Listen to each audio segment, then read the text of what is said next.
Delineating oxidizing nature of KMnO4. Oxidizing nature of KMnO4. Last class में हम लोगों ने पोटेशियम डाइक्रोमेट खत्म किया और पोटेशियम डाइक्रोमेट में हमने बहुत ही बढ़िया तरीके से उसकी प्रिपरेशन सीखी। क्रोमाइट ओर से हम कैसे बनाने वाले हैं और साथ में उसकी ऑक्सीडेशन रिएक्शंस जो ज्यादा इंपॉर्टेंट थी, लेकिन इसके अलावा भी मैंने बहुत सारी चीजें बताई थी। बेस के अंदर या एल्कली में आप डालते हैं तो कलर चेंज हो जाता है, फिर एसिडिक करो तो वापस से कलर चेंज हो जाता है, वो इंपॉर्टेंट क्वेश्चन था। क्रोमिल क्लोराइड टेस्ट एक इंपॉर्टेंट क्वेश्चन था। ड्रंकन ड्राइवर टेस्ट एक इंपॉर्टेंट क्वेश्चन था, है ना। ये सब पोटेशियम डाइक्रोमेट के इंपॉर्टेंट क्वेश्चन थे। तो आप ऐसा मत बोलना कि डिलीटेड सिलेबस में हम नहीं पढ़ने वाले इन चीजों को। ठीक, पढ़ना। जैसे ड्रंकन ड्राइवर टेस्ट इसलिए पढ़ना क्योंकि अल्कोहल थोड़ी ना डिलीटेड सिलेबस में है, कार्बोक्सिलिक एसिड थोड़ी ना डिलीटेड सिलेबस में है, तो वो तो अपने सिलेबस की चीज हो गई ना, क्योंकि वो तो ऑर्गेनिक की रिएक्शन आ गई अपनी। ठीक है। अब ये बात क्यों निकली? ये बात इसलिए निकली क्योंकि जब हम पोटेशियम डाइक्रोमेट की बात करते हैं तो potassium dichromate act as oxidising agent only in acidic medium. लेकिन अब हम KMnO4 पढ़ने जा रहे हैं और KMnO4 acidic medium, alkaline medium और as well as neutral medium तीनों के अंदर ऑक्सीडाइजिंग एजेंट जैसा वर्क करने जा रहा है। ठीक है। पहले हम एसिडिक मीडियम की बात कर लेते हैं इसके। तो यदि हम एसिडिक मीडियम की बात करते हैं, कभी समय मिले तो कॉपी खोल करके देखना। नॉर्मलिटी जब हम लोग पढ़ रहे थे, नहीं, molarity M1 M1V1 equal to N2 M2 V2, और उस समय एक रिएक्शन लिखवाई हुई है KMnO4 plus H2SO4 plus oxalic acid. ठीक है ना, KMnO4 plus H2SO4 plus oxalic acid, इस करके एक रिएक्शन लिखवाई हुई है। तो बस वही सब रिएक्शंस का रिपीटेशन होने वाला है। तो एसिडिक मीडियम में ये क्या कर रहा है? तो एसिडिक मीडियम में KMnO4 बना रहा है K2SO4 plus MnSO4 plus H2O plus O2, ये बना रहा है। ठीक। तो यदि हम इसको ठीक से लिखते हैं तो ठीक से लिखने का मीनिंग क्या है कि MnO4 नेगेटिव एसिडिक मीडियम में Mn+2 बना रहा है और साथ में H2O बना रहा है। बोलो हाँ। ठीक है। MnO4 नेगेटिव है वो, और MnO4 नेगेटिव क्या कर रहा है? तो MnO4 नेगेटिव H पॉजिटिव से कंबाइन हो रहा है और H पॉजिटिव से कंबाइन होकर के Mn+2 बना रहा है और साथ में H2O बना रहा है। ठीक। अब 11th रेडॉक्स यूनिट की जरूरत पड़ जाती है। तो जो MnO4 नेगेटिव है, MnO4 नेगेटिव में मैग्नीज का ऑक्सीडेशन स्टेट है +7, जबकि Mn+2 में कितना है? +2। 7 से 2 हुआ है, 7 से 2 हुआ है, यानी कितने इलेक्ट्रॉन दिए गए हैं? 5 इलेक्ट्रॉन। कंपेयर करके पढ़ेंगे, ज्यादा मजा आता है। तो जब हम पोटेशियम डाइक्रोमेट के इक्विवेलेंट मास की बात कर रहे थे, 6 इलेक्ट्रॉन। ठीक, तो इक्विवेलेंट मास था मॉलिक्यूलर मास अपॉन वैलेंसी, और उसका मॉलिक्यूलर मास था 294। ठीक, और 294 को हमने 6 से डिवाइड किया था। तो 294 को जब 6 से डिवाइड किया था तो शायद 49 हो जाएगा। यहां पर जो KMnO4 मुझे सामने नजर आ रहा है, KMnO4 का मॉलिक्यूलर मास है 158। ठीक, याद कर लीजिए। K2Cr2 7 का है 294 और KMnO4 का कितना है यहाँ पर? 158, और इसमें इलेक्ट्रॉन एक्सचेंज कितने हैं? 5। ठीक, तो ये आ रहा है 31.6। पक्का? यस। ठीक, तो 31.6 यहाँ पर मुझे इक्विवेलेंट मास मिल रहा है KMnO4 का एक एसिडिक मीडियम। एक इंपॉर्टेंट क्वेश्चन हो गया। यस सर, ये एक इंपॉर्टेंट क्वेश्चन है, ध्यान रखना है इसका। ठीक है। अब हम बात कर लेते हैं अपनी ट्रिक की, क्योंकि आगे हम 5-7 पॉइंट लिखने जा रहे हैं। तो उन पॉइंट्स के लिए यदि हमें कोई ट्रिक बनानी है तो हम कैसे बनाएंगे? आप समझदार हो गए अब तो, कि KMnO4 plus H2SO4 plus blank gives K2SO4 plus MnSO4 plus H2O plus. समझ रहे बात को? ठीक है ना। तो चलिए हेडिंग डालिए। क्या हेडिंग डाली? Oxidising nature of KMnO4। देखिए KMnO4 acts as a strong oxidizing agent. KMnO4 acts as a strong oxidizing agent in acidic, alkaline as well as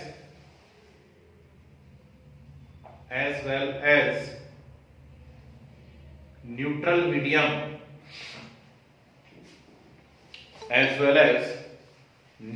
medium,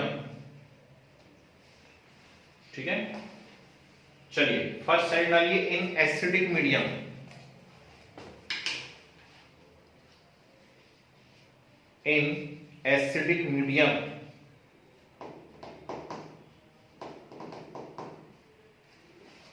ठीक है। चलिए बोर्ड पे से लिख लीजिए, जितना जो कुछ लिखा है इसको नोट कर लीजिए बोर्ड पे से, एसिडिक मीडियम हेडिंग डाल के।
जी बोले? Yes sir.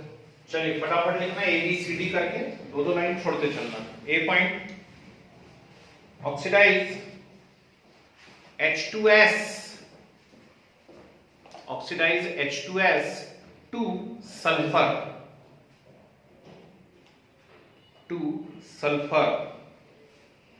Next nitrite to nitrate,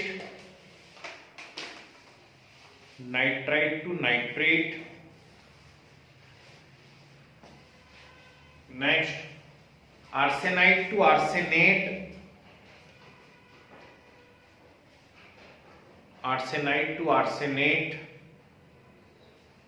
next sulphide to sulphate,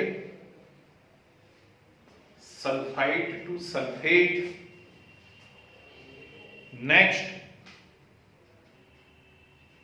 thiosulphate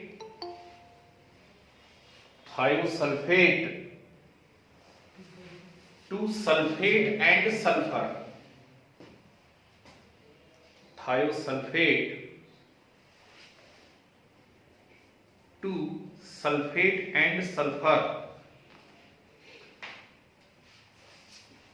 ठीक है। Next ferrous to ferric,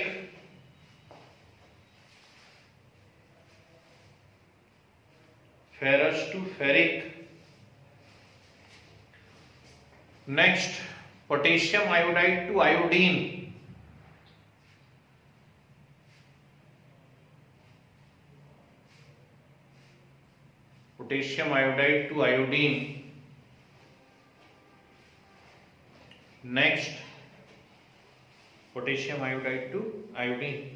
next important जगह लिखना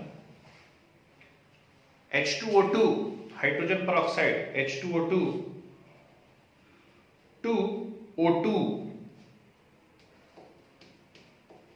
ये एक इंपॉर्टेंट क्वेश्चन है, ध्यान रखना है। H2O2 को O2 में ऑक्सीडाइज कर, जबकि H2O2 खुद अपने आप में एक स्ट्रॉन्ग ऑक्सीडाइजिंग एजेंट है, तो यानी ये उससे ज्यादा स्ट्रॉन्ग है, ये बता रहा है रिएक्शन, है ना। तो H2O2 को किस में कन्वर्ट कर देता है, ये O2 में कन्वर्ट कर देता है, ठीक है ना। और एक और लिख लो, SO2 टू सल्फ्यूरिक एसिड,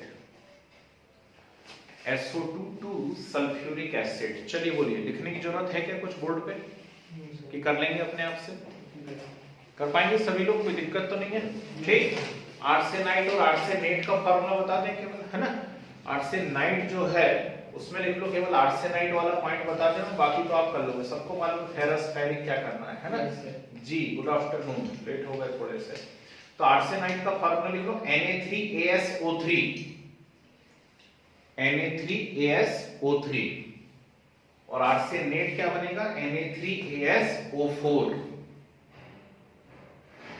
ठीक है, आर्सेनिक जो है वो 15 ग्रुप का मेंबर है, नाइट्रोजन फैमिली, तो ऑक्सीडेशन स्टेट उसकी +3 से +5 होती है, +3 से +5 मतलब ऑक्सीडेशन हो गया उसका। ओके, चलिए डाली heading alkaline medium. Alkaline medium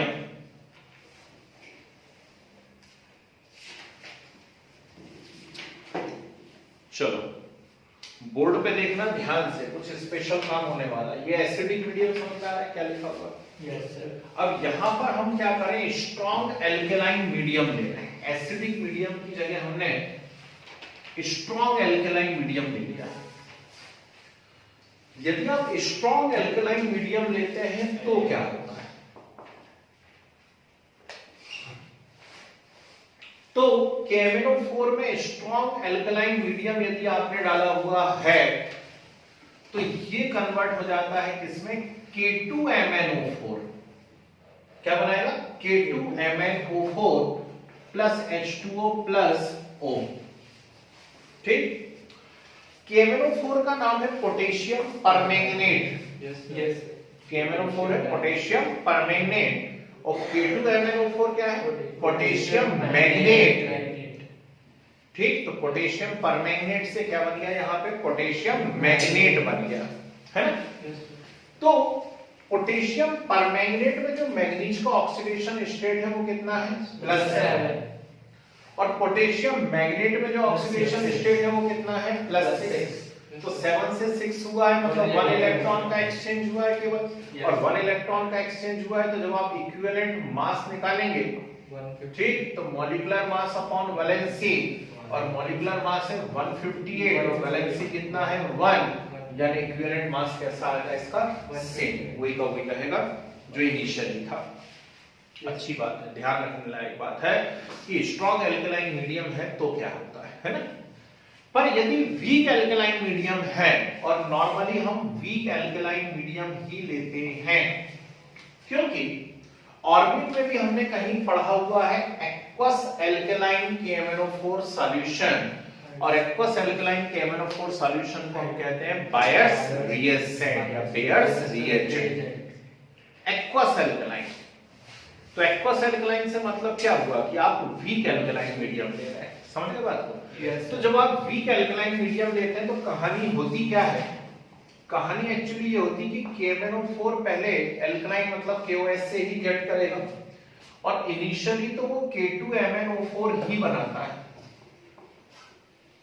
K2MnO4 ही बनाता है। देखिए K2MnO4 का वापस से हाइड्रोलाइसिस हो जाता है, और K2MnO4 जब हाइड्रोलाइज होते हैं तो ये अब बना देते हैं MnO2 प्लस KOH प्लस साथ में क्या निकल रही है? ऑक्सीजन।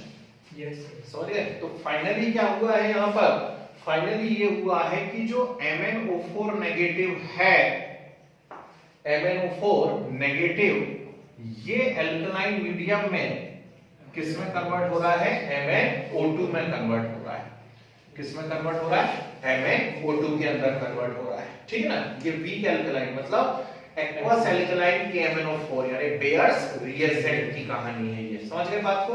तो यहाँ पर ऑक्सीडेशन स्टेट कितना है? +7, और यहाँ पर कितना है? +4, यानी टोटल कितने इलेक्ट्रॉन एक्सचेंज करे गए हैं? 3 इलेक्ट्रॉन्स एक्सचेंज करे गए। Yes sir. करे गए 3 इलेक्ट्रॉन एक्सचेंज। अब 3 इलेक्ट्रॉन एक्सचेंज करे गए हैं तो equivalent mass is equal to molecular mass upon valency. Molecular mass है 158 एंड डिवाइडेड बाय 3, ठीक, कितना? 52.6। बेहतरीन क्वेश्चन, शानदार क्वेश्चन, ठीक। ओहो, ऐसा मत बोला करो भाई। ऐसा सही हो गई है। अंबानी। तो क्या हुआ यहाँ पर, ठीक, 158 डिवाइडेड बाय 3, 158 डिवाइड बाय 3 को सॉल्व कर लेना आप लोग, ठीक है। यस तो अब इसमें सिर्फ एक ही क्वेश्चन काम का होता है, एक्वस एल्कलाइन KMnO4 जो है हम लोग अनसैचुरेशन का पता लगाने के लिए यूज करते हैं, ठीक। 11th क्लास हाइड्रोकार्बन यूनिट, और 11th क्लास हाइड्रोकार्बन यूनिट के अंदर क्या होता था, एल्कीन या एल्काइन यदि हैं, डबल बॉन्ड या ट्रिपल बॉन्ड यदि हैं, और उनका डिटेक्शन करना है कि कहीं हाइड्रोकार्बन के अंदर अनसैचुरेशन तो नहीं है, तो आप क्या करते थे, बेयर्स रिएजेंट डालते थे। यस तो बेयर्स रिएजेंट उससे रिएक्ट करता था, और यदि रिएक्ट कर लेता था तो इसका जो KMnO4 का पिंक कलर है, वो पिंक कलर कैसा हो जाता है, डिसअपीयर हो जाता है। KMnO4 का सॉल्यूशन पिंक कलर का होता है, और उसके क्रिस्टल्स जो हैं वो कुछ ब्लैक, वायलेट और ग्रीनिश लस्टर वाले होते हैं। लेकिन सॉल्यूशन यदि आप बनाओगे तो पिंक कलर का सॉल्यूशन आपको नजर आता है ना, ठीक। तो क्या होता है, उसका पिंक कलर डिसअपीयर हो जाएगा, और यदि पिंक कलर डिसअपीयर हो गया तो हम समझ जाएंगे कि क्या है उसके अंदर, अनसैचुरेशन, मतलब एल्कीन है वो या फिर एल्काइन है। समझे, ये 11th क्लास का क्वेश्चन था, ठीक। तो चलिए लिखिए, हेडिंग क्या डाली अपन ने, एल्कलाइन मीडियम। पूरा सब कुछ लिखा हुआ है बोर्ड पे, एज इट इज नोट कर लीजिए। Yes sir. वो स्ट्रॉन्ग एल्कलाइन है, यहाँ पे ये वीक एल्कलाइन है, और वीक एल्कलाइन को आप बेयर्स रिएजेंट लिख सकते हैं। जी भाई साहब, ये बेयर्स रिएजेंट तो इथिलीन को इथाइलीन में कन्वर्ट करता है ना, एथिलीन को इथाइलीन को एथिलीन ग्लाइकॉल में कन्वर्ट करता है, glycol. CH2 double bond CH2 को CH2OH CH2OH में कन्वर्ट करता है, लिखवा दूंगा रिएक्शन में।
हो गया।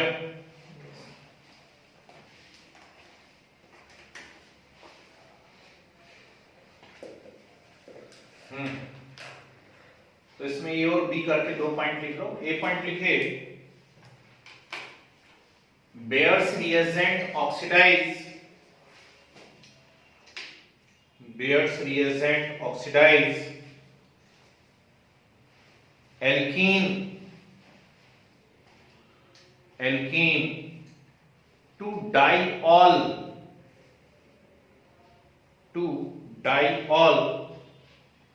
and the pink color of KMnO4 disappear. The pink color of KMnO4 disappear. This reaction this reaction used to detect unsaturation,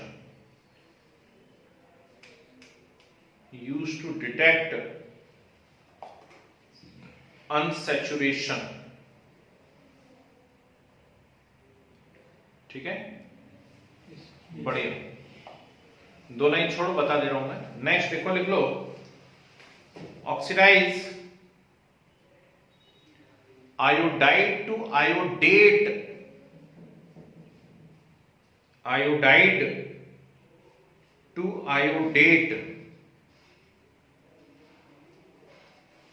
चलिए, तो एल्कीन आपके पास कोई सा भी है, जो अभी आवाज आई थी अपने को, वो ये इसके बारे में बात कर रहे थे भैया, CH2 double bond CH2 ethylene है ना, एथीन। और एक्वस एल्कलाइन KMnO4 को हम कैसा लिखते हैं, ऐसा, ठीक, नेसेट ऑक्सीजन मिल रही है, साथ में ये है ना, तो प्रेजेंस में हम लिख देते हैं KMnO4 कैसा है, एल्कलाइन। तो OH और OH फाइनली यदि ध्यान से देखोगे तो आपको 2 OH नजर आ रहे हैं, तो एक OH ऊपर अटैच हो जाएगा, एक OH नीचे अटैच हो जाएगा, तो यहां पर बन जाएगा CH2OH एंड CH2OH। ये कहानी होती है इसके अंदर, ठीक है ना, एथिलीन ग्लाइकॉल बन जाता है। याद आ रहा है, एंटी फ्रीज सॉल्यूशन भी यही था, ठीक है ना, पढ़ने वाली अभी बहुत जब से ठंड।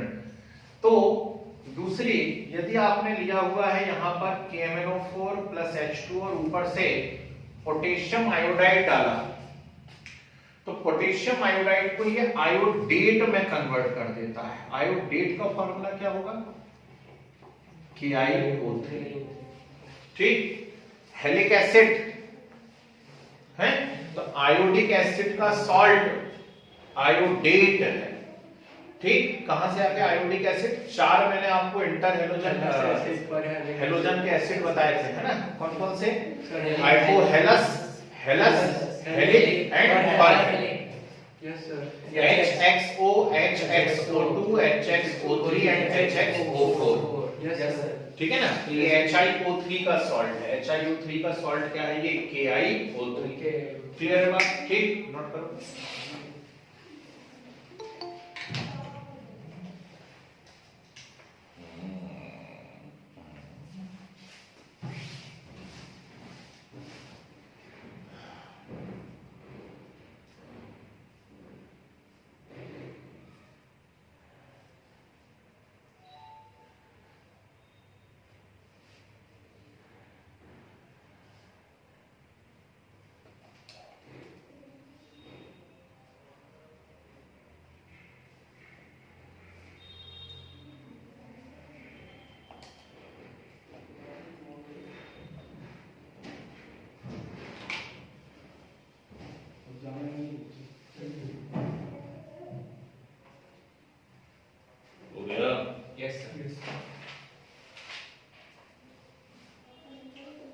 चलो, neutral medium, neutral medium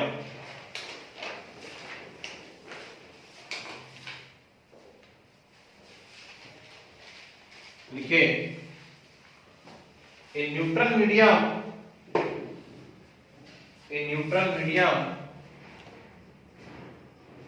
KMnO4 act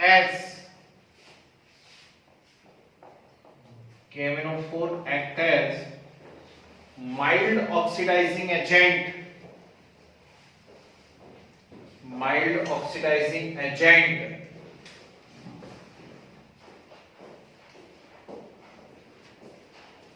चलिए बोर्ड पे देखिए, सेम जैसा वीक एल्कलाइन में हो रहा था वही कार्यक्रम किसमें हो रहा है, न्यूट्रल मीडियम में भी हो रहा है। वीक एल्कलाइन में भी KMnO4 किसमें कन्वर्ट हो रहा था, MnO2 में, ठीक। और न्यूट्रल मीडियम में भी KMnO4 किसमें कन्वर्ट हो रहा है, MnO2 में। मतलब नंबर ऑफ इलेक्ट्रॉन एक्सचेंज यहां भी कितने हैं, 3 ही हैं। तो इक्विवेलेंट मास यदि आप निकालते हैं तो 158 डिवाइडेड बाय 3, ठीक है ना, तो कितना आ गया है, 52.6 ही है। Yes sir. ठीक, ये एक अच्छा क्वेश्चन बन गया कि न्यूट्रल मीडियम और वीक एल्कलाइन दोनों में ही KMnO4 का इक्विवेलेंट मास कैसा है, सेम है। Yes, sir. ठीक है, नोट कर लीजिए जरा फटाक से। Yes, sir.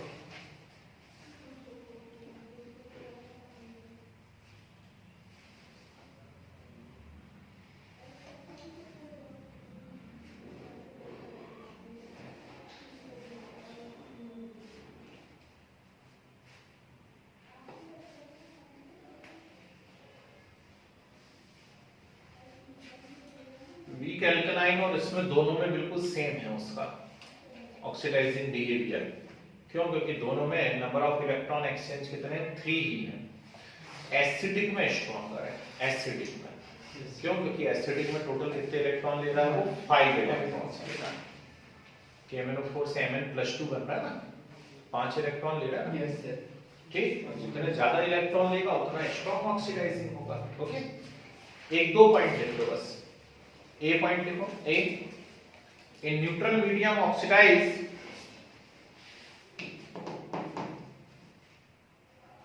Oxidise manganous sulphate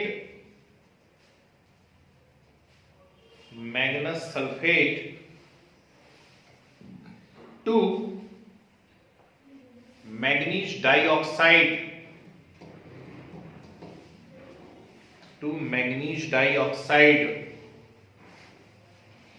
दो लाइन छोड़िए। नेक्स्ट, ऑक्सीडाइज H2S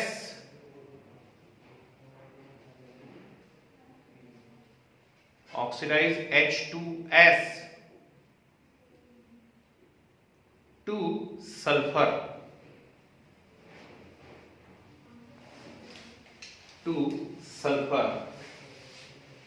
जी। क्या बोल रहा है एक पॉइंट, मैग्नस सल्फेट यदि हमारे पास है मतलब MnSO4, ठीक, तो MnSO4 से रिएक्ट करके ये क्या करता है, उसको MnO2 में बदल देता है, ऐसा। ठीक है, तो ऑक्सीडेशन स्टेट +2 से कितना कर दिया उसका, +4। यदि H2S आपके पास है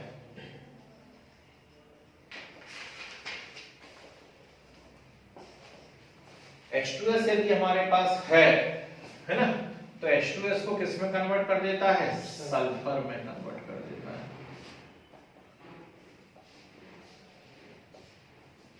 C2SO4+ और कुछ तो नहीं करना चाहिए, बस यहाँ पे ऑक्सीडेशन स्टेट कितना है, -2 है, ये 0 हो गया, ठीक है ना, और ये यहाँ पे कितना हो जाएगा इसका, +2, और K2SO4 में कितना है इसका, +6 है ना। और कुछ बना दें, और H2SO4 बना दो। चलो,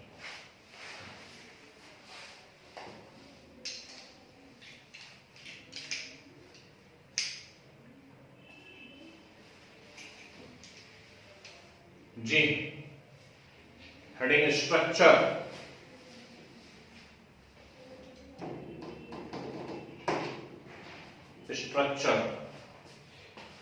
आप थे यदि पिछली क्लास में तो याद कीजिए, मैंने दो बातें एक साथ बताई थी, एक पोटेशियम क्रोमेट और एक potassium dichromate, Yes, sir.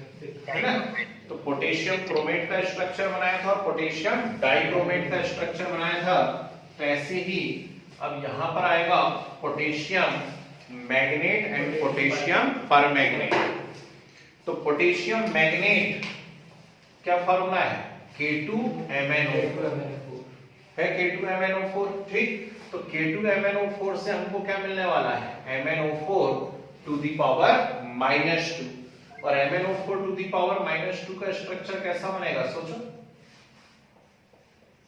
Sir 2 bond यहाँ निकल लेंगे, 2 बॉन्ड और 1 और सेंटर, यही होगा, Yes, sir. ठीक है ना। Yes. और यदि मान लीजिए KMnO4 होता तो KMnO4 से क्या बनता, MnO4 नेगेटिव, और MnO4 नेगेटिव के लिए क्या करते हैं,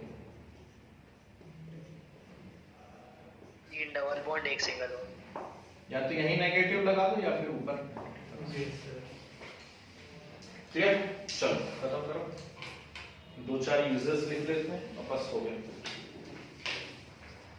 कुएं की लाल दवा,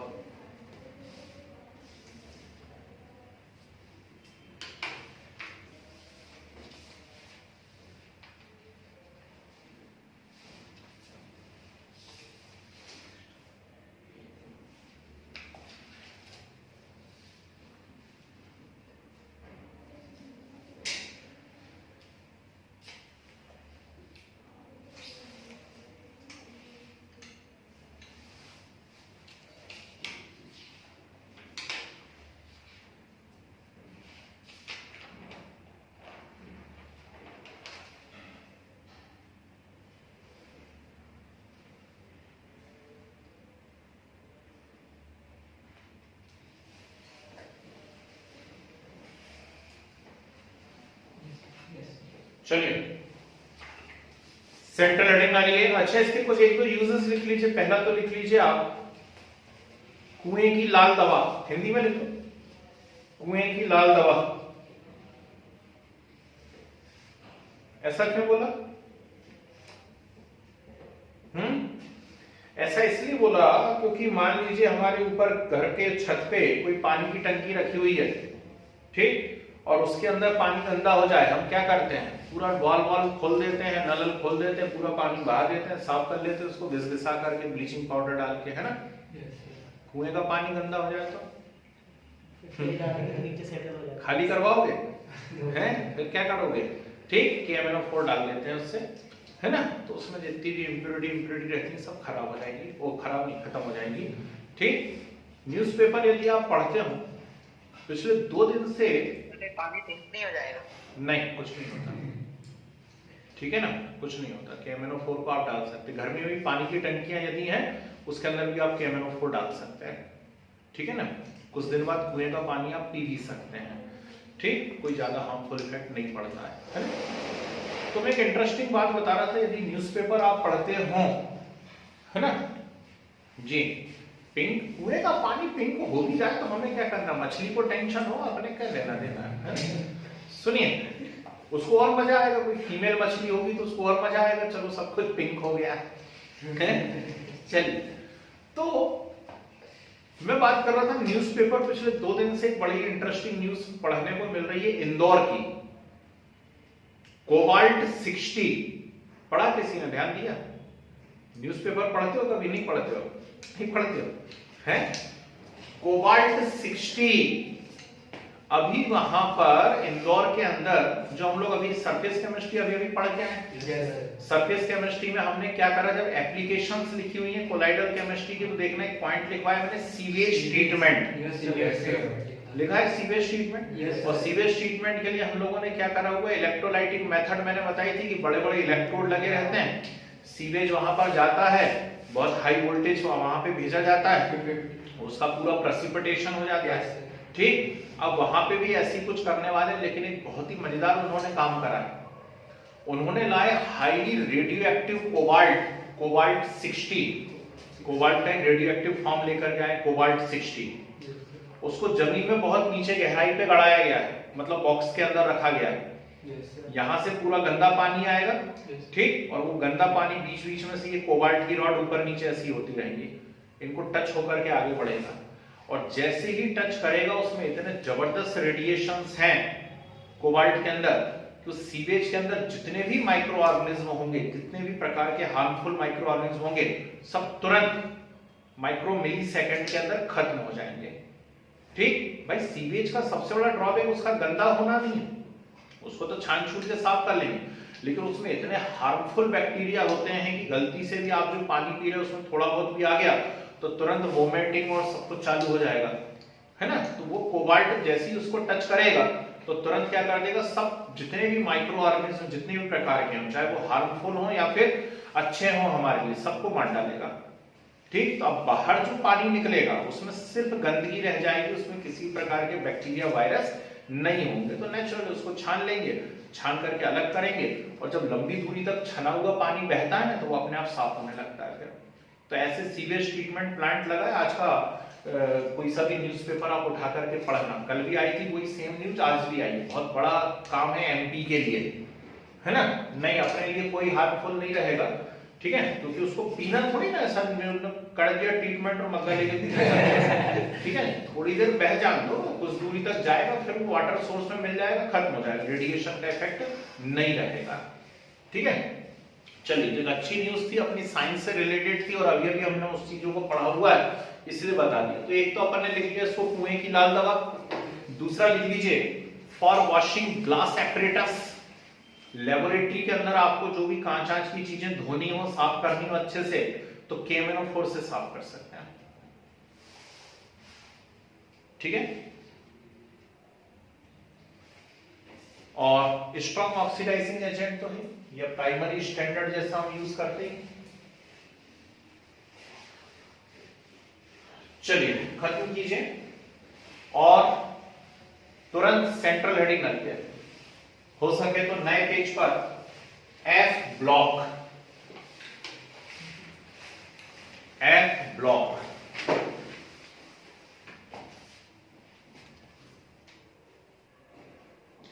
जी, ध्यान से समझना भाई, थोड़ा सा जरा समझने वाला क्वेश्चन है, परेशान करता है कभी कभी। प्रभु ने चाहा तो इसमें से एक वही क्वेश्चन आएगा जो ट्रेडिशनल है, परंपरागत, बहुत लंबे समय से चला आ रहा है, and that is lanthanide contraction. 99.99% case में वो लेंथेनाइट कॉन्ट्रैक्शन पूछा गया है। थोड़ा इधर उधर कहीं होता है तो लेंथेनाइट एक्टिनाइट के बीच में कंपैरिजन पूछ लेते हैं, पर थोड़ा सा ऊपर यदि हम उठ के देखने लगते हैं, 12th क्लास के अलावा भी कुछ, या 12th में भी CBSE है, मजे ले लेता है कभी कभी, तो फिर इलेक्ट्रॉनिक कॉन्फ़िगरेशन भी पूछ सकता है, ठीक है।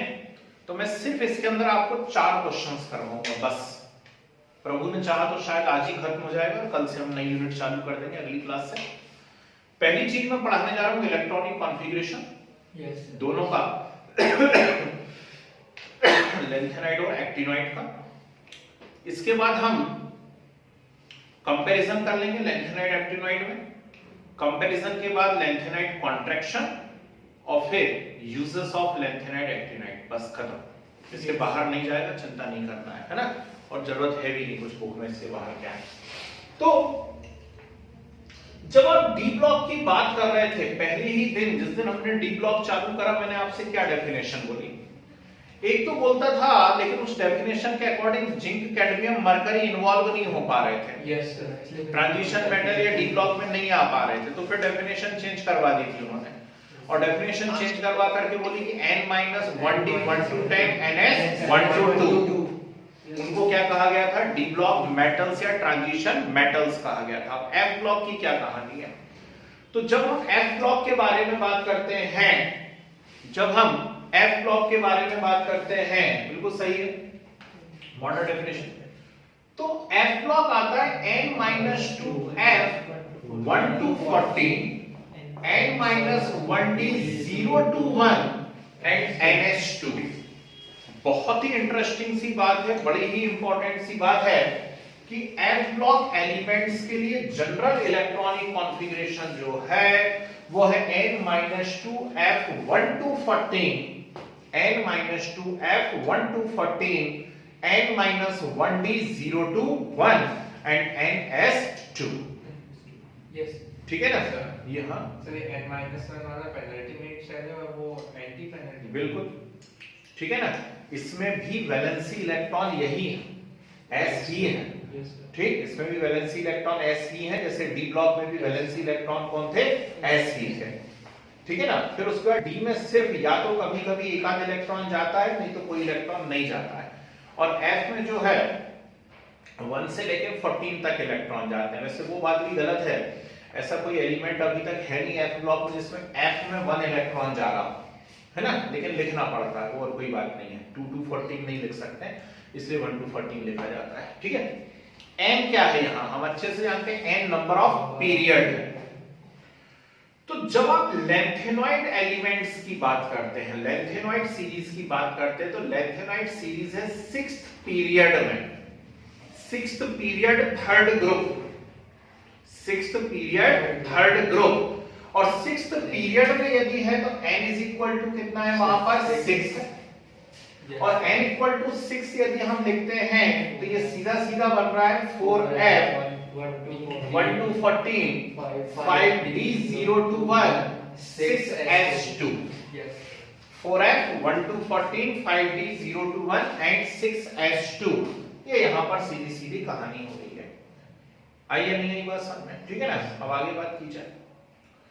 मैंने कहा इलेक्ट्रॉनिक कॉन्फ़िगरेशन कभी कभी पूछ लेते हैं। हम लोगों ने याद करा हाई बकनोफनी नामक अलसी पस्कलर और पूरी हमको पीरियोडिक टेबल याद है, तो 105 या 10 एलिमेंट्स तक। लिक्वा का नामक डेफिनेटली ले हर ये जी वर्कल वो हम लोग याद कर चुके हैं। कोऑर्डिनेशन केमिस्ट्री पढ़ेंगे तो एक स्पेक्ट्रोकेमिकल सीरीज बताऊंगा, वो हम लोगों को याद हो जाएगी, तो है ना। तो ऐसे यहां पर थोड़ा सा ट्राई करेंगे तो आपको लेंथेनॉइड सीरीज भी याद हो जाएगी। मुझे नहीं लगता किसी प्रकार का कष्ट होना चाहिए इसके अंदर लेंथेनॉइड सीरीज में, ठीक। लेंथेनम और हाफनियम La57 एंड HF72। तो La57 और HF72 के बीच के 14 एलिमेंट्स जो हैं वो लेंथेनॉइड सीरीज के मेंबर्स कहलाते हैं। अब ध्यान से देखना चालू करना बोर्ड पर। कैसे याद करें हम इसको, तो हम लिखेंगे यहां पर ला सी पर नड पम सम यू गड। ठीक, क्या लिखा है 3-4 बार पढ़ देता हूं। ला सी पर नड पम सम यू गड, ला सी पर नड पम सम यू गड। तब डी हो रा टम यब लू। ठीक, बहुत सिंपल है। शुरू में 1-2 दिन अजीब सा लगेगा, है ना, लेकिन बादशाह के गानों से तो ज्यादा आसान है याद कर पाना। तो कुछ तो भी गाता रहता है। तो ला सी पर नड पम सम यू गड टब डी हो रा टम यब लू। ला सी पर नड पम सम यू गड टब डी हो रा टम यब लू। कितना आसान है। हाँ, पिछले साल पीरियोडिक टेबल में पढ़ा है शायद। हो सकता मैंने बता दिया हो साथ में, या मुझे ऐसा लग रहा है इलेक्ट्रॉनिक कॉन्फ़िगरेशन वगैरह में कहीं बताया होगा, या ऐसा बोल के बताया होगा, जो भी है। बहुत से बच्चे पढ़ते हैं नहीं पढ़ते हैं, लेफ्ट जॉइंट खेलते रहते। कहीं तो ला सी पर नड पम सम यू गड टब डी हो रा टम यब ल्यू। ठीक, ज्यादा लोड नहीं लेना, किसका क्या नाम है क्या है, अभी ज्यादा लोड नहीं लेना। आपको सिर्फ सिंबल सीखने की कोशिश कीजिए और एटॉमिक नंबर से शुरू करने का प्रयास कीजिए। La का एटॉमिक नंबर है 57। ठीक, तो 58 59 61 62 63 64 65 66 67 68 69 70 71। तो नेचुरल बात है अगला जो आएगा HF डी ब्लॉक में आता है ना, हाफनियम, उसका कितना होता है 72 होता है 72। ठीक है। इलेक्ट्रॉनिक कॉन्फ़िगरेशन जब आप बनाने जाएंगे, सीखना ध्यान से मैं क्या कर रहा हूं, है ना। इलेक्ट्रॉनिक कॉन्फ़िगरेशन जब हम बनाने जाएंगे तो कंडेंस फॉर्म बनाएंगे। कंडेंस फॉर्म मैंने बनाया तो मैंने लिख दिया Xe54। क्या Xe54, तो यहां क्या आएगा 5d1 6h2। हाँ है ना, गिन लो, हो गए 57 के नहीं हो गए, हो गए। यस। चलिए अब देखिए बड़ा मजा आने वाला है। Xe 4f2 5d0 6h2। क्या लिखा है 4f2 5d0 6h2। जल्दी से काउंट कर लो, 58 हो गए नहीं हो गए। Xe का 54 है, ध्यान रखना, ठीक है ना। चलिए अब आगे बढ़ूंगे, सबका लिखूं क्या? अब इसके बॉक्स के अंदर नहीं लिख रहा हूं, आप समझ जाना बॉक्स के अंदर कौन है। 4f3 5d0 6h2, 4f4 5d0 6h2, 4f5 5d0 6h2, 4f6 5d0 6h2, 4f7 5d0 6h2, फिर 4f7 5d1 6h2। समझ गए बात को? ठीक, ऐसा क्यों करा? 4f7 है, हाफ फील्ड है वो, तो वो अपनी स्टेबिलिटी मेंटेन करने की कोशिश कर रहा है और कुछ नहीं है। Yes sir. समझ गए बात को? ठीक है ना? फिर आगे बढ़े, यहां से यहां गए, ठीक, तो यहां पर पहुंचे तो फिर वही xenon, लेकिन 4f9 5d0 6h2। ठीक है? हो गए 50 65 हो रहे नहीं हो रहे? Yes. ये 54 और 2 56 और 9 कितना हो गया? 65। ओके, फिर देखना आगे बहुत मजा आने वाला है।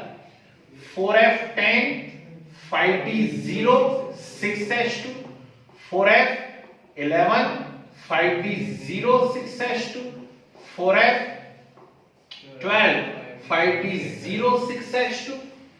ओके, फिर 4f13 5d0 6h2, फिर आगे 4f14 5d0 6h2 and finally, हाँ बड़ा अच्छा गा रहा है आजकल, फाइनली तो 4f14 5d1 6h2। आई नहीं आई बात समझ में? ठीक, ल्यूटीशियम Lu71, ठीक, उसका इलेक्ट्रॉनिक कॉन्फ़िगरेशन ये आता है 4f14 5d1 6h2। सर शुरुआत में सर 4f में क्यों नहीं गया सर लैंथेनम में? सुनिए, बहुत अच्छा क्वेश्चन इन्होंने पूछा कि शुरुआत में 4f में क्यों नहीं गया लैंथेनम में। तो आपकी जानकारी के लिए बात बता देता हूं कि लैंथेनम डी ब्लॉक का एलिमेंट है। लैंथेनम डी ब्लॉक का एलिमेंट है, थर्ड ट्रांजिशन सीरीज का पहला मेंबर लैंथेनम है। लेकिन मजे की बात यह है कि लैंथेनम को लैंथेनाइट सीरीज में शामिल किया जाता है, याद रखना, उसको लैंथेनाइट सीरीज में शामिल किया जाता है, लेकिन है वो कौन से ब्लॉक का? डी ब्लॉक का। तो फिर लैंथेनाइट सीरीज में शामिल कर ही क्यों रहा है? लैंथेनाइट सीरीज तो 14 एलिमेंट्स की है, ठीक, 14 एलिमेंट्स की है। Lanthanum is D block element but include in lanthanoid series. तो लैंथेनॉइड सीरीज में इंक्लूड करते हैं, एफ ब्लॉक में नहीं इंक्लूड करते हैं। अब क्यों करते हैं लैंथेनाइड सीरीज में इंक्लूड? उसका रीजन समझ लीजिए, because its properties are more similar to these elements compare to remaining d block elements. समझ गए बात को? ठीक, और वैसे भी उसके आसपास कोई डी ब्लॉक तो है ही नहीं ना। लैंथेनम La57 और अगला जो डी ब्लॉक है वो सीधा कूद के 72 है। तो नेचुरल बात है कि उसकी प्रॉपर्टी किसके सिमिलर होंगी? इनके सिमिलर होंगी। आ गई बात समझ में? तो मुझे नहीं लगता कि 2-3 बार है ना एफ ब्लॉक में नहीं है, एफ ब्लॉक में नहीं है, लेकिन वो लैंथेनाइट सीरीज में है।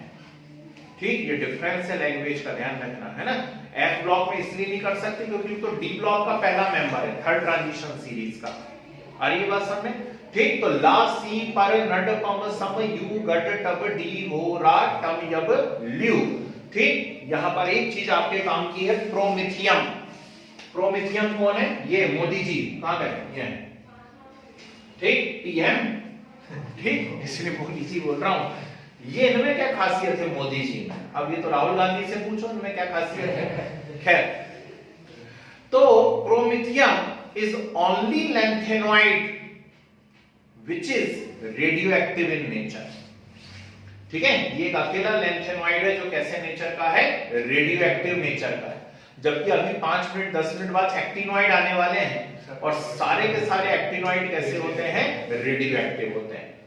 और उसमें भी जो यूरेनियम के बाद जितने आएंगे वो सब आर्टिफिशियल है, ठीक, वो सब सिंथेटिक हैं। केवल लास्ट जो एलिमेंट है वो U92 है, उसके बाद के सारे ट्रांस यूरेनिक है। ट्रांस यूरेनिक है यानी सिंथेटिक है।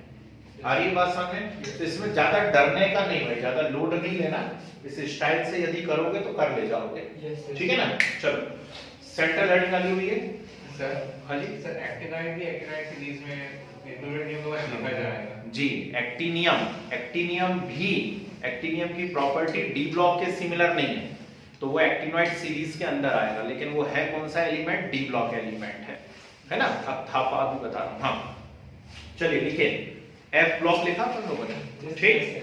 चलिए लिखे, the general electronic configuration of the general electronic configuration of F block elements is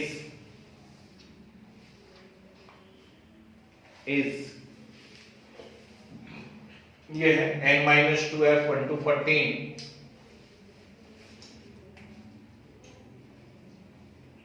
ठीक, n-1 d 0 to 1 NH2,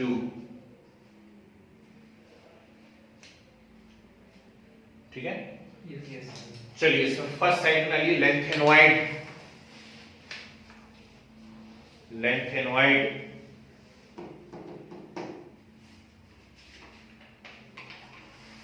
लिखें 14 elements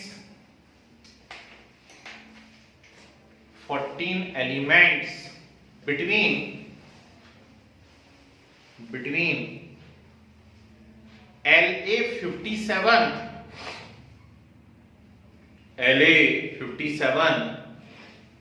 and HF72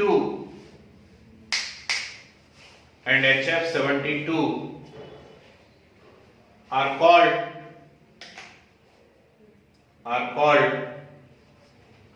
members of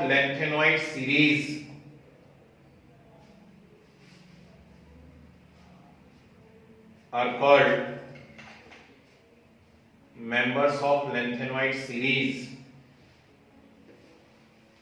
ठीक है, एरो बना के लिखे, these are 14 elements presenting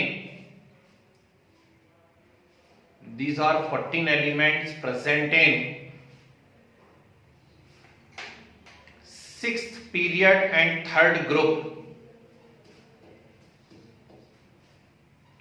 6th period and 3rd group.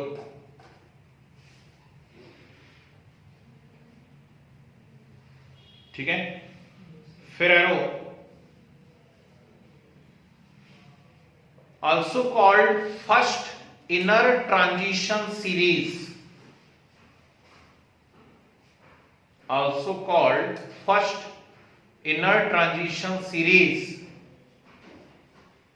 और red colour से underline कर लेंगे, और rare earth metals,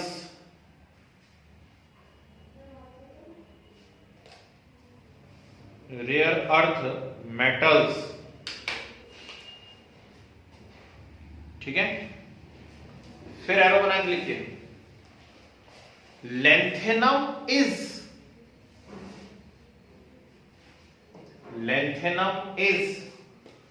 D block element,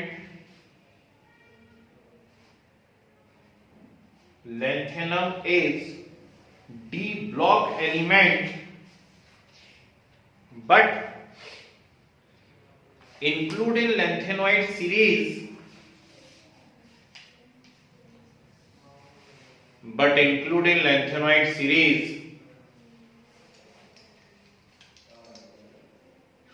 because its properties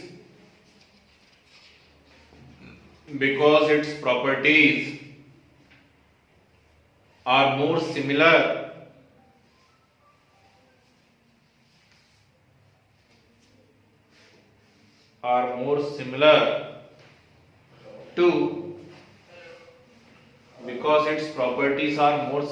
to F block members.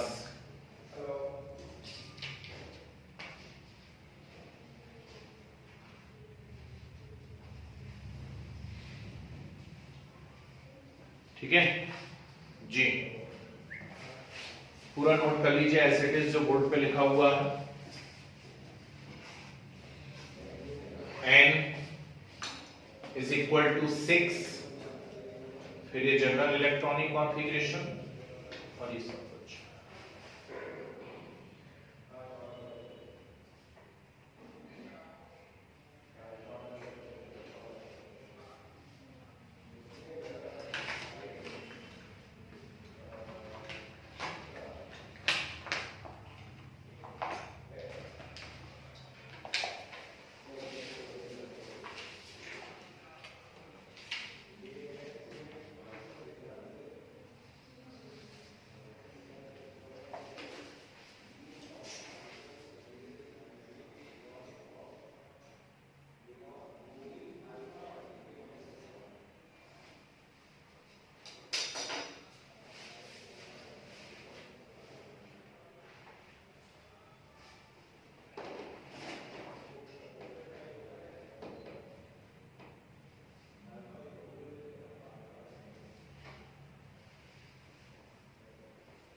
PM पे ऐसा एक स्टार बना लेना।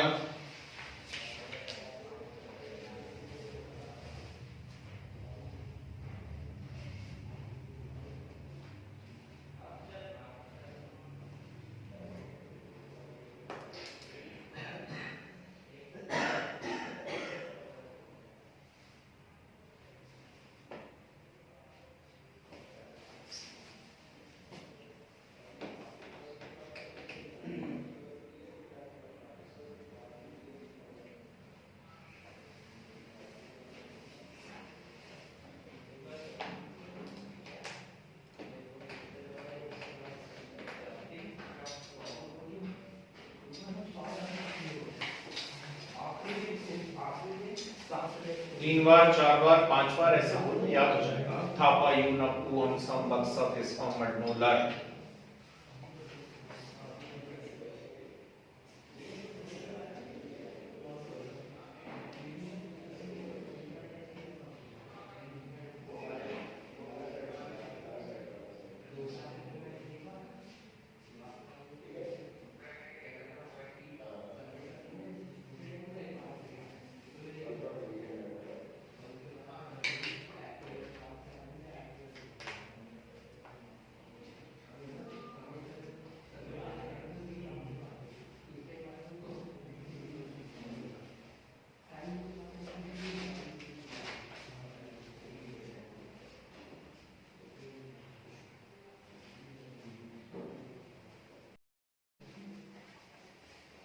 हरि बोल।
चलिए बढ़े।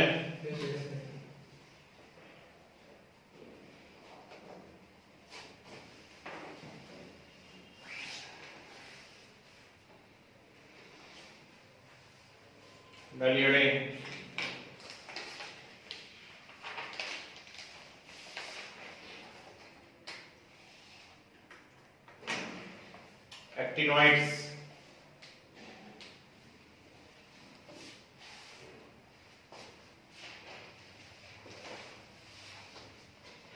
actinoids लिखे। These are 14 elements. These are 14 elements between AC89, AC89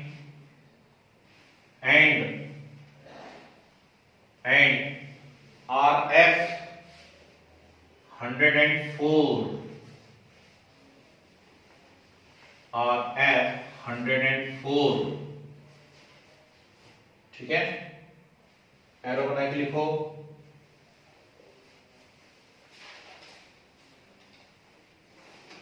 Also called second inner transition series, second inner transition series। ठीक है, अब सब रेडियो एक्टिव होते हैं, ये सब बात हम वहीं लिख लेंगे। फिर आगे लिखिए एरो का साइन बना के। Actinium is D block element,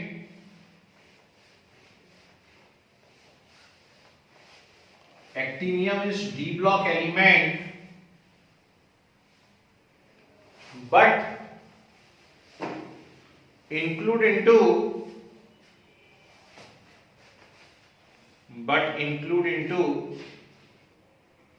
क्या, actinoid series because its properties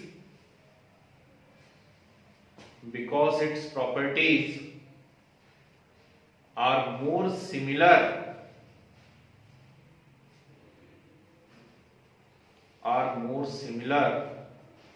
to actinoids या these 14 elements, है ना। चलिए बोर्ड पे लिखिएगा। तो अभी हमने पढ़ा ला सी पर नट पंप सम यू गट टब डी हो रा टम यब लू। ठीक है, आप धीरे धीरे फैमिलियर हो जाओगे, सुनने लगोगे तो समझने लगोगे और याद होने लगेगी चीजें। सेवंथ पीरियड थर्ड ग्रुप, यदि पोजीशन नहीं लिखी हो तो लिख लेना, कहां पर आएंगे, सेवंथ पीरियड थर्ड ग्रुप। और सेवंथ पीरियड थर्ड ग्रुप में है मतलब n इक्वल टू कितना है 7, है ना। और n इक्वल टू 7 यदि मैं इस फार्मूले में पुट करता हूं तो 7 माइनस 2 5, तो 5f 1 to 14, आगे बोलो 6d 0 to 1 एंड 7s2, यही बन रहा है। इलेक्ट्रॉनिक कॉन्फ़िगरेशन भयंकर खतरनाक है भाई। एक्टिनोइड्स का इलेक्ट्रॉनिक कॉन्फ़िगरेशन बहुत टिपिकल है ना। ठीक, और हम कुछ कर नहीं सकते इसमें, जैसा है सो है, वो आपके सामने प्रस्तुत है। कहीं कोई एक्सप्लेनेशन नहीं है कि ऐसा क्यों है, उनको खुद को नहीं मालूम कि ऐसा क्यों है, बस है। समझिए बात को, जो रचयिता है ठीक, इन बुक्स के, उनको भी नहीं मालूम ऐसा क्यों है, क्योंकि ऐसे बहुत सारे चीजें हैं जिनके कोई प्रॉपर एक्सप्लेनेशन है नहीं, है ना। तो कुछ एलिमेंट ऐसे मिल गए कि आप कहीं और उनको रख भी नहीं सकते हो, ठीक। तो इस कारण थोड़ा सा यहाँ पे गड़बड़ है इलेक्ट्रॉनिक कॉन्फ़िगरेशन में। क्या बोल रहा है, अक था पा, अक था पा, यू नप पू सम, अक्थापा यूनप्पू अमसम, अक्थापा यूनप्पू अमसम, बक सफ इस फम मड नो लर। सारे साइंटिस्ट को समर्पित कर दिया एक्टिनोइड सीरीज, मेंडलीफ, लॉरेंशियम, ठीक है ना, फिर फर्मियम, है ना। तो ये जितने भी रदरफोर्डियम आगे आ जाएगा, रदरफोर्डियम, मतलब सारे साइंटिस्ट जितने थे उनके ऑनर में एक नाम हमने दे दिया। बस गांधी नियम नहीं दिखा, यहाँ नेहरू नियम और गांधी नियम दो रह गए, अपन करवाएंगे, संघर्ष करेंगे उसके लिए। तो अक है, बहुत मस्ती करते, अक था पा, ठीक, यू नप पू सम, बक सफ इस फम मड नो लर। ये है सीरीज भाई आपके सामने, अक्थापा यूनप्पू अमसम बक्सफ इस फम मडनो लर। इलेक्ट्रॉनिक कॉन्फ़िगरेशन थोड़ा सा टफ है, इसलिए जरा बोर्ड पे निगाहें करम। एसी का कितना है 89, ठीक।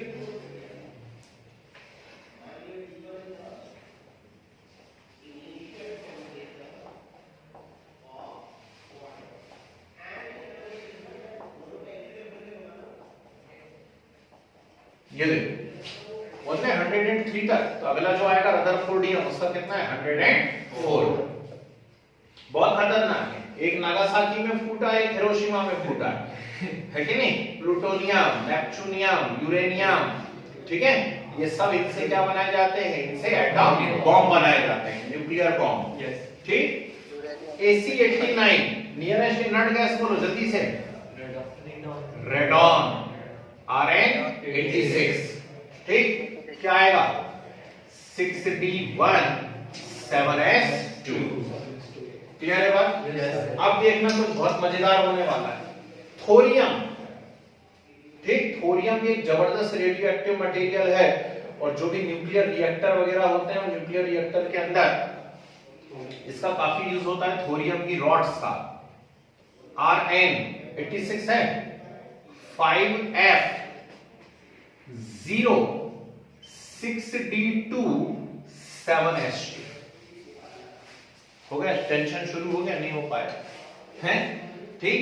तो इसमें ये है f ब्लॉक एलिमेंट, ठीक, लेकिन इसके f में एक भी इलेक्ट्रॉन नहीं है, ठीक। अब इसमें मैं कुछ नहीं कर पाऊंगा, है ना, वो कोई भी कुछ नहीं कर पाएगा। आपको जबरन समझाने की बात होगी तो आपको समझू के मनाया जा सकता है, बाकी ऐसा कुछ होना जाना नहीं है उससे, है ना, ठीक है। तो है यही है, और इसका इलेक्ट्रॉनिक कॉन्फ़िगरेशन ध्यान रखना, ठीक है। अब आगे Rn 5f2 6d1 7s2, count करते जाना, कम ज्यादा नहीं हो रहा, 86 88 90 और 91। अब आप बॉक्स में समझ गए क्या आने वाला, तो मैं बार-बार नहीं लिख रहा हूं। 5f3 6d1 7s2, ठीक। दिख नहीं रहा भैया इतने दूर से मैसेज, अभी मैं आऊंगा पास में फिर देखता हूं क्या बोल रहा हूं।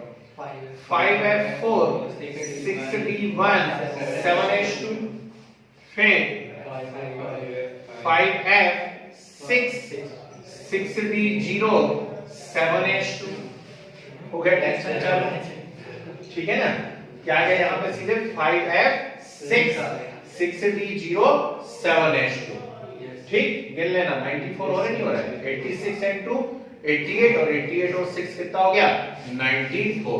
तो यहाँ एक गड़बड़ हो गई भयंकर जम से, प्लूटोनियम है ना, नाम ही उसका प्लूटोनियम, ठीक, उसको देख के लगता है कि वो फूटने वाला है अब भी, प्लूटोनियम। हाँ कहो ना 5F7 6D07H2, जोर से बोलो 5F7 6D17H2। क्लियर है बात, ठीक, तो उधर चले जाते हैं बकरियम में, ठीक, बकरियम कुछ लोगों की फेवरेट डिश होती है। हाँ तो यहाँ पर क्या बनेगा बोलो 5F9 6D07H2, आगे कर लोगे मुझे ऐसा लग रहा आपको, है ना, 5F10 6D07H2, 5F11 6D07H2, फिर 5F12 6D07H2, 5F13 फिर 5F14 और फाइनली क्या 5F15।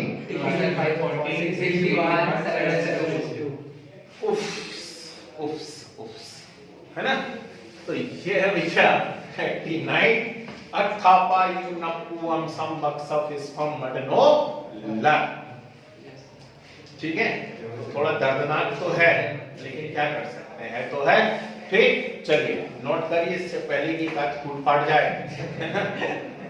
प्लूटोनियम को जरूर नोट कर लेना।